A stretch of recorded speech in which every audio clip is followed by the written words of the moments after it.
But looking at some names to keep an eye on most recently that have consistently been delivering, starting with George Klassen, who we've talked about on the show the flaming a few pickle. different times. And I'm the only one that calls him that. His pitch has been described as a cannon out of a canoe. It just Jordan works, Klassen right? struggled with his command. He had a major injury. Sure, it works, Jamie. The flaming pickle, Klassen. Klassen pickles. He throws gas. I see. The flaming pickle. You get it? I get it now. You I'm picking laugh? up on no. Laugh, Renee. Laugh. That's not fair. Apparently, all I have to do is yell, Tyler. That's not fair. So Klassen had a fastball. I will give myself a point. That is Where's the scoreboard? tough to in hit. Your head? No, I have it on my. I'm writing it down. Yeah. I'm actually keeping score. I didn't see you type anything there. I'm reading right now, JB. Okay. I'm trying to read. Let me. I'm crying. I'm not laughing. So George Klassen against the pitchers that or the batters that he's faced, excuse me, they're 2 for 48 with 25 strikeouts, and he's got 3 walks, and he hasn't allowed an earned run in 4 starts at low A. George Klassen has a 0 ERA and has been off to a tremendous start, a .57 whip, 21 innings that he's pitched. He's been doing phenomenal so far in his start because he's finally commanding the ball better. They always said he's got the stuff, but it was just very inconsistent. He was throwing all over the place. But the Phillies have altered his throw, and Matt Gell put out a piece today really talking through how George Klassen has been able to progress, and that's the Phillies worked with him to make his curveball a little slurvy. Or a little less slurvy, I'm sorry. He has more cutter action now. His curveball is more defined. It's not all over the place. And Klassen calls it a slider, but he throws it like a cut fastball, and it's a pitch that really is tough to hit. So he has been able to pitch at least 5 innings in all of his 4 starts and has absolutely been doing a better job of having the confidence, having the mechanics, but also not overthinking and getting rid of the extra movement in his pitches, which has translated to be able to have that 0 ERA. Yeah, it's when we talked about the kid in probably December, maybe early January, when we were doing the original Down the Farm report. I want to say off the top of my head, he came in around 19 or 20 in our kind of consensus lassoing of all the prospects out there. You know, we talked about him playing in the Northwoods League of Minnesota. Whenever you get a chance to get a kid from the Northwoods League, Renee, you got to take a chance.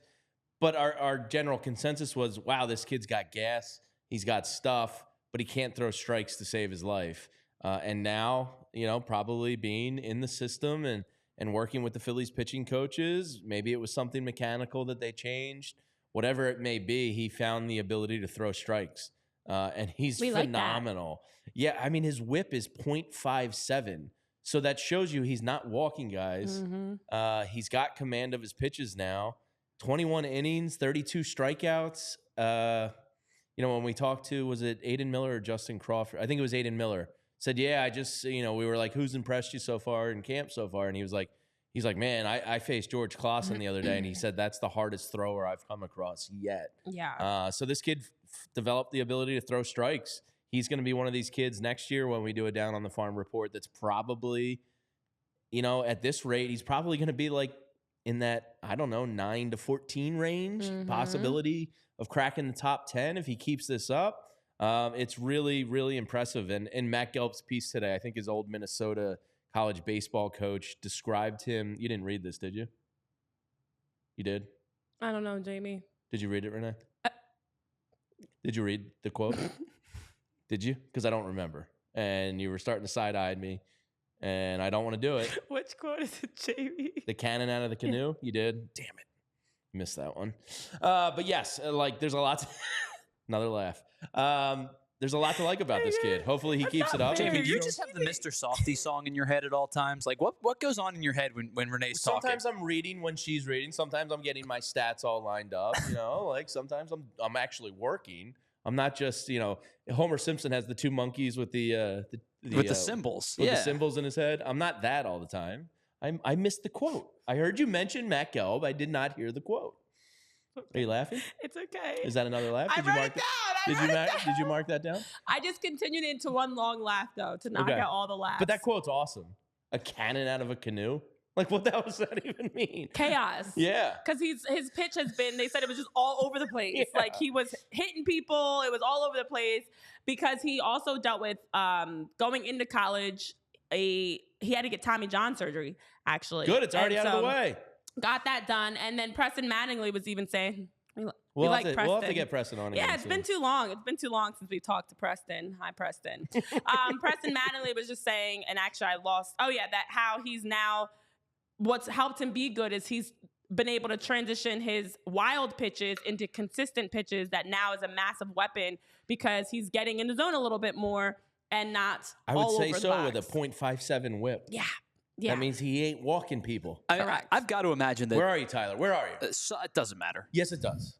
I'm just People going like to see a face. I'm going to be in that Tyler. spot the whole time. I've got to imagine that this kid's not long for Clearwater at this point. I would think he's expected to moving be up the moved. jersey. The Jersey Shore call-up is coming soon, Yeah. I would think. I mean, he's made 4 appearances so far. 21 innings. I would imagine, so that's 5 and some change of start. So they're not short-arming this kid into an innings limit, at least so far. I would imagine that you probably get 7 or 8 from him. He's not going into double digits. If he pitches that well for another 3, 4, 5 starts, I have to imagine the call up to Jersey Shore is coming by. He's expected to he's be already called 20, up soon. late he's June? 22, right? Yes, he did Yeah, pitch 2 so years. he's at that age now where it's Yeah. time to get moving. Yeah, I mean, he pitched 2 years at Minnesota, so 2020 and 2022 and 2023 he pitched at Minnesota. So yeah, I mean, you're probably fast tracking this kid if he continues to pitch this well. I would imagine he finishes the year in Jersey Shore, and then they give him a realistic look at potentially At Reading Reading to start next next year. That's the thing. He's surprising folks, and they are saying he should be moving up to Jersey Shore sooner than expected because the numbers that he's putting out, and even the way that he's been able to tweak his game so much so quickly, has absolutely put him on pace to be in Jersey Shore